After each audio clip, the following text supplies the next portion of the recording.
Legiões de Apolo apresenta mais uma extraordinária produção, direto dos arquivos de sua biblioteca. Retalhos de Paranapiacaba.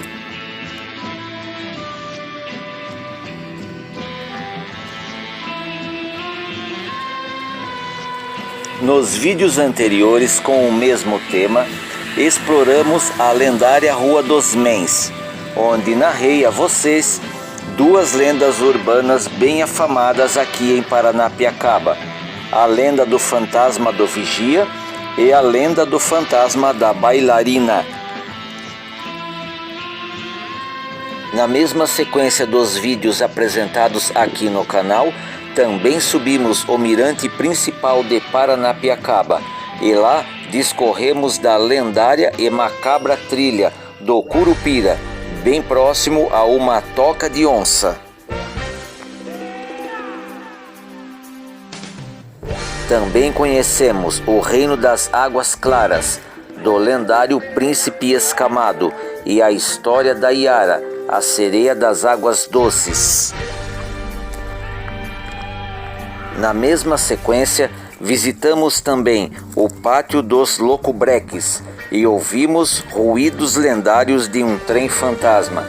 Na mesma sequência, completamos com um necrotour pelo cemitério da cidade.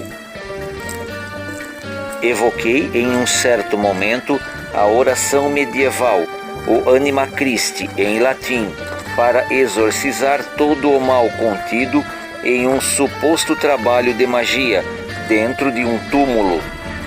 Discorremos também da lendária história do paradeiro misterioso do personagem Jack o Estripador, que, segundo a lenda, fugiu da Inglaterra e veio se refugiar no alto da serra de Paranapiacaba. Bem longe de esgotar os temas, fiz apenas alguns apontamentos contemplando os cenários reais da história, entrando muitas vezes nestes enigmáticos lugares e tocando com as mãos em suas páginas esquecidas, guiando-me com a obra Retalhos de Paranapiacaba. A imaginação me arrebatou de fato.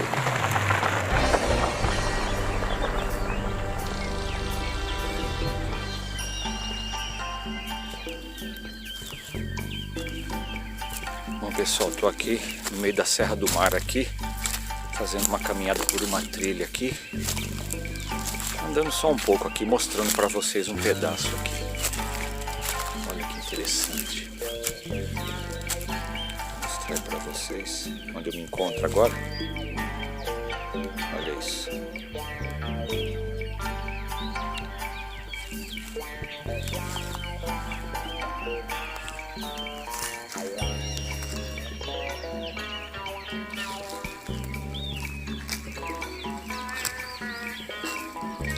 A Vila Ferroviária e o seu entorno fazem parte do Parque Estadual da Serra do Mar, unidade de conservação criado em 1977 por decreto, que incorporou uma série de reservas já existentes, tornando-se a maior do estado de São Paulo. Os seus 315.390 hectares englobam escarpas e rochas elevadas da Serra do Mar, porções do Planalto Atlântico e segmentos de planícies costeiras. Ali se encontra a maior área de remanescente de floresta de Mata Atlântica, além de vários ecossistemas a ela associados, tendo sido a garantia de proteção aos mananciais e a preservação da biodiversidade os principais objetivos da criação dessa unidade de conservação. O Instituto Florestal da Secretaria Estadual do Meio Ambiente é o responsável pelo parque, considerando a sua enorme extensão e visando facilitar a administração. Este órgão vem delineando núcleos de desenvolvimento constituídos por porções territoriais com características específicas. Na verdade, Paranapiacaba faz parte do núcleo Cubatão, que é uma área de 139 mil hectares, que abrange 22 municípios. São eles: Santos, Cubatão, Bertioga, São Vicente, Praia Grande, Mongaguá, Itanhaém, Ribeirão Pires, São Bernardo do Campo, Santo André da Borda do Campo, Itapecerica da Serra, São Paulo, Rio Grande da Serra, Pedro de Toledo, Peruíbe, Juquitiba, Itariri, Embu Guaçu, Mogi das Cruzes, Suzano, Biritiba Mirim e Salesópolis. A Vila Ferroviária de Paranapiacaba atrai todos os finais de semana cerca de 2.000 pessoas em busca de muito lazer e aventuras, especialmente nas trilhas que partem da Vila Ferroviária. Entre as trilhas que saem de Paranapiacaba está a da Pedra Lisa, uma das mais conhecidas e mais comentadas da Serra do Mar. A trilha tem um trecho muito perigoso e constitui de forte declive, muito limo e desnível de cerca de 150 metros aproximadamente. Na verdade, esta trilha é composta de um conjunto de trilhas. A Pedra Lisa tem trechos com estreitamento de pista e barrancos, que tornam o passeio muito perigoso. Uma outra trilha bastante perigosa e ameaçadora é a trilha da Cachoeira da Fumaça, considerada também uma das mais extremas do ABC. Esta trilha abriga um dos passeios mais bonitos de toda essa região. Duas atrações convidam para a aventura: a cachoeira em si mesma e o seu cânion de cerca de 50 metros de altura, composto por 2 paredões de granito que parecem ter sido esculpidos. Outra trilha também bastante famosa é a trilha do Vale do Rio Mogi, que começa ao lado do cemitério da parte alta da vila de Paranapiacaba e tem um trajeto de mais de 10 quilômetros, que exige muitas horas de caminhada. Era conhecido antigamente por Caminho Piabiru-Tupiniquim. O primeiro trecho é o mais leve e tem cerca de 800 metros, chegando até o Vale do Rio Mogi. Já o segundo é mais difícil e chega até a Cachoeira da Toca da Onça. Fica aqui a minha dica, que um bom trilheiro só leva boas lembranças da Mata Atlântica e não deixa nada para trás, a não ser suas pegadas. Interessante esse lugar aqui, pessoal. Alto da Serra de Paranapiacaba. Uma coisa daqui para não se perder, né?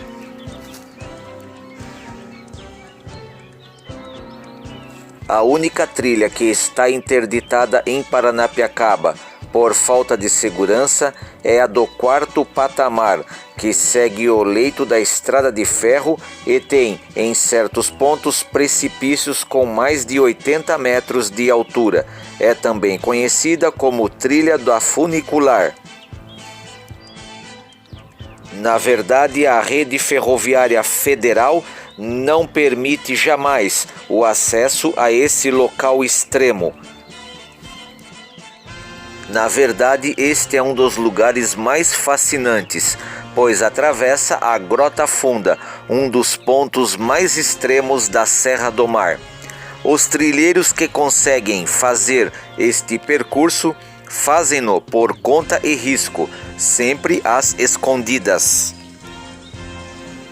Na verdade, desci a trilha da funicular apenas uma vez, e foi no ano de 1994, onde cheguei com amigos a alcançar a cachoeira da Grota Funda. Visitar as trilhas de Paranapiacaba nos dias atuais exige muita prudência e responsabilidade junto a um bom trilheiro que conheça bem estes lugares. Deve-se levar água, roupas resistentes, calçados firmes, sacos de lixos para recolher tudo aquilo que você consumir na mata e capa de chuva, além de seus próprios alimentos. A vila de Paranapiacaba está localizada no município de Santo André e fica a 800 metros acima do nível do mar. O vale é circundado por morros e tem localização privilegiada, de onde é possível ter uma visão ampla das encostas da serra, da planície costeira e dos morros do Planalto.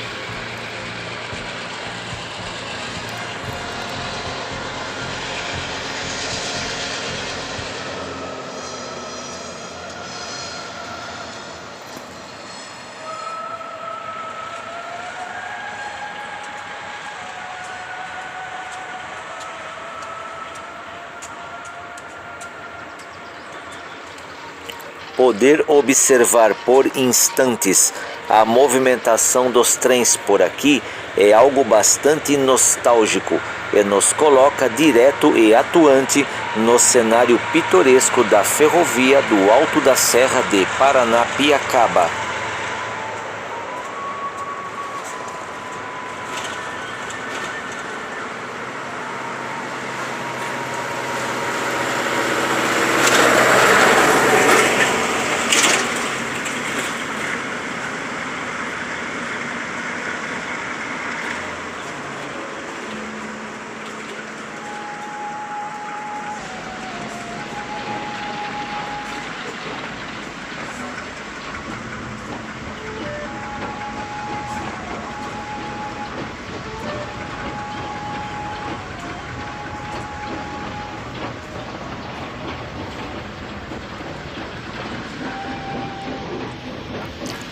Um cenário com essas características específicas apresenta-se para nós como algo saído daqueles antigos filmes de suspense ou terror da antiga Hammer Filmes, a mais famosa produtora inglesa de filmes clássicos de terror. Não é exagero da minha parte fazer esta associação, afinal, a atmosfera deste lugar tem de fato reminiscências com a velha Europa. O trágico abandono dos vagões de locobreque aos ares do tempo, o que causou em todos nós, os apreciadores leais à beleza desta ferrovia, profundas indignações, somente foi superado em partes, pois o que parecia completamente perdido acabou virando no imaginário popular uma espécie de trem fantasma, que mesmo deteriorado, carrega em si toda a sua história de um passado de glórias. Trem fantasma sempre foi para mim, desde os anos 70, atração de parquinho de vila. A primeira vez que andei em um trem fantasma, tive pesadelos macabros terríveis. Mas aqui em Paranapiacaba, trem fantasma é muito mais real do que julgam os caçadores de assombrações. E o seu fenômeno sobrenatural está completamente vinculado a uma tragédia real, ocorrida em um túnel da funicular. Há de fato o registro de que no passado a caldeira de um trem explodiu na Serra do Mar. Este terrível acidente causou a morte de muitos trabalhadores e outros ficaram gravemente feridos. Há relatos populares de longa data de que muitos já ouviram madrugada adentro, em plena escuridão, nevoeiro e completo silêncio, o ruído estridente de um trem antigo, que corre lento nos trilhos, com todos os ruídos de um trem real, mas de fato avistam o trem em um determinado ponto e logo misteriosamente este mesmo trem desaparece e silencia-se de forma súbita.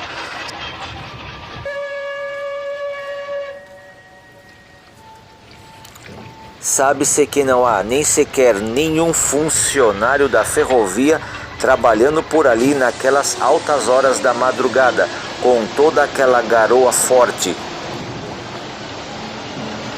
Ouvem-se choros e gemidos de dores, mas nada se avista, a não ser vultos tenebrosos acompanhando aqueles vagões de trens.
Há registros de que, no século XIX, quando a construção da ferrovia inglesa, muitos foram os trabalhadores que acabaram perdendo as suas vidas no decorrer de toda aquela obra de engenharia de dificílima execução.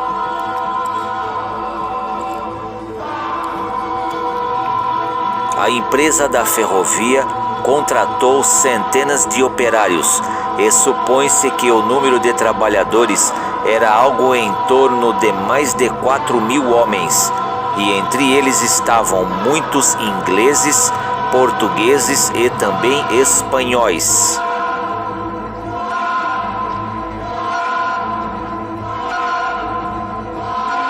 Um empreendimento como aquele, de tamanha magnitude, em um local de difícil acesso, não faltaria por ali terríveis acidentes que ocorreram no decorrer da construção desta magnífica ferrovia. Um desses terríveis e sinistros acidentes teria ocorrido no alto da serra, supostamente entre o 4º e o 5º patamar, durante a construção desse sistema funicular. Outro acidente envolvendo uma locomotiva, cuja caldeira teria explodido e matando vários trabalhadores.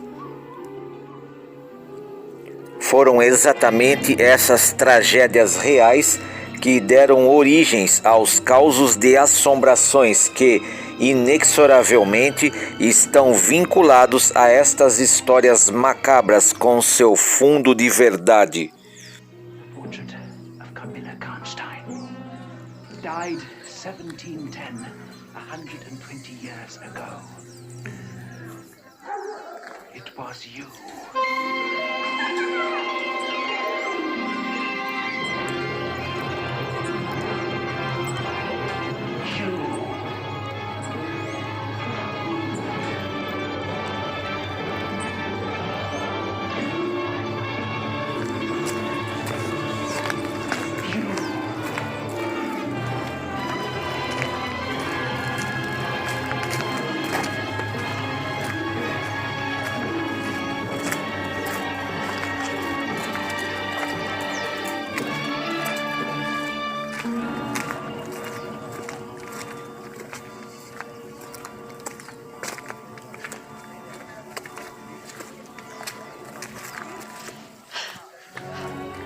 Caminho agora por esta tarde fria de segunda-feira de inverno em direção ao Clube Lira Serrano, local que se diz ser mal assombrado, onde se alojou No passado, o fantasma de uma suposta bailarina dançante.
No vídeo anterior eu destaquei a lenda da bailarina fantasma. Essa lenda da bailarina fantasma é muito interessante, só que ela não é tão conhecida da população, de modo geral, né? Poucas pessoas sabem dessa lenda aí. É a história de uma bailarina que aparecia aqui nesse clube, que é o Clube Lira Serrano, né? E ela, de alguma forma, aparecia dançando, só que de uma forma triste. Segundo aí a história e a lenda, né? Um vigia que trabalhava aqui, ele viu essa moça dançando no palco de madrugada e ele achou estranho porque o clube estava fechado. E aí ele foi abordar ela. Quando ele chegou próximo a ela, ela desapareceu. Ele ficou muito assustado, comunicou a um outro segurança que trabalhava aí.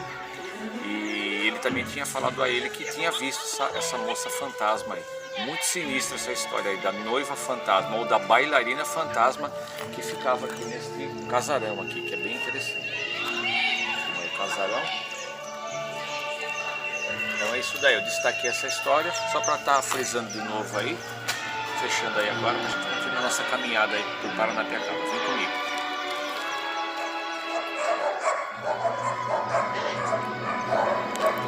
Assim como os cenários de filmes de terror em inglês completam-se com histórias de vampiros, esta vila ferroviária, localizada em um ponto bem isolado no alto da Serra do Mar, também facilmente se confunde com esta atmosfera arrepiante, até para o mais leigo turista que, coincidentemente, caminha por este lugar. O famoso castelinho que fica no alto de uma colina é um exemplo desta minha observação. Por aqui, entre os anos 70 e 80, filmou-se uma novela bastante peculiar, cujo tema central era exatamente o vampirismo. Trabalharam nesta novela as atrizes Cleide Iacones, Isabel Ribeiro e a musa das musas, a belíssima Bruna Lombardi, cuja beleza ainda se prevalece até os dias atuais. Contracenaram com essas atrizes Carlos Alberto Richelli e o vilão Rubens de Falco, no papel de Vlad Drácula. Também trabalhou nesta novela o ator Emílio de Biasi, no papel de Boris, e Turíbio Ruiz, no papel de Jonathan Hacker. A novela Um Homem Muito Especial estreou no dia 21 de julho de 1980 e o seu protagonista e criador principal foi o veterano do cinema Rubens Edvaldo Filho e Jaime Camargo. A trama principal desta novela inédita estava envolta no lendário vampiro, o Conde Drácula, que deixou seu castelo na Transilvânia partindo em busca de seu único filho herdeiro, de nome Rafael, levado quando criança pela empregada Hannah, que não queria que o rapaz tivesse o mesmo destino cruel que o seu pai. Usando o nome de Vlad, ele reencontra-se com o filho, porém se apaixona pela belíssima namorada dele, a musa Mariana, criando então um embate mortal entre eles.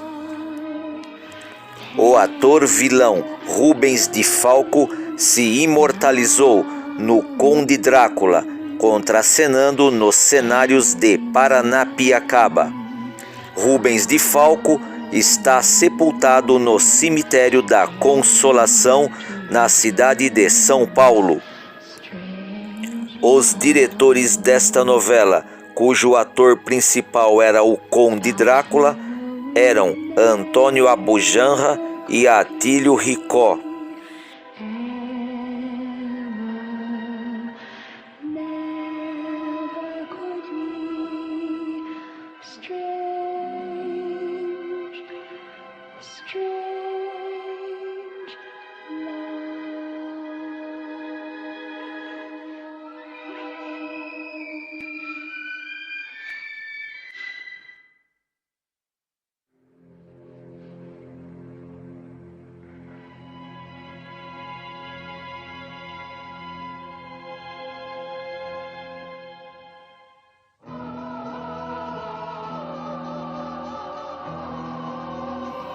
Os que tiverem coragem de caminharem em noites de inverno pela vila de Paranapiacaba em dias comuns durante o meio da semana, cujo movimento de pessoas encontra-se extremamente reduzido, com certeza e com muito mais detalhes, poderão então fazer associações semelhantes a estas que eu fiz, comparando filmes cujos temas principais são o vampirismo e as fantasmagorias. Difícil mesmo é desvincular esta atmosfera e este cenário de filmes de terror com essas histórias fantásticas aqui de Paranapiacaba.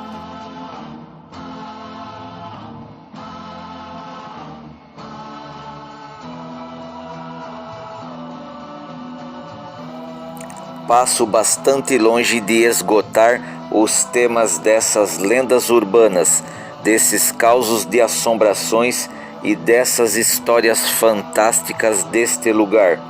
Porém, em um outro momento, retornarei aqui para tentar completar essas histórias extraordinárias do alto da Serra de Paranapiacaba.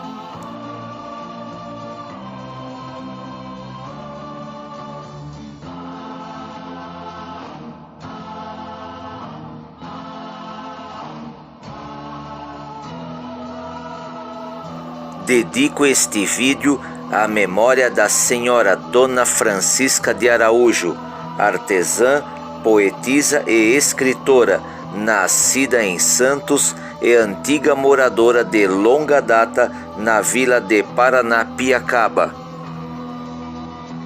Dona Francisca foi veterana em contar as histórias fantásticas de Paranapiacaba.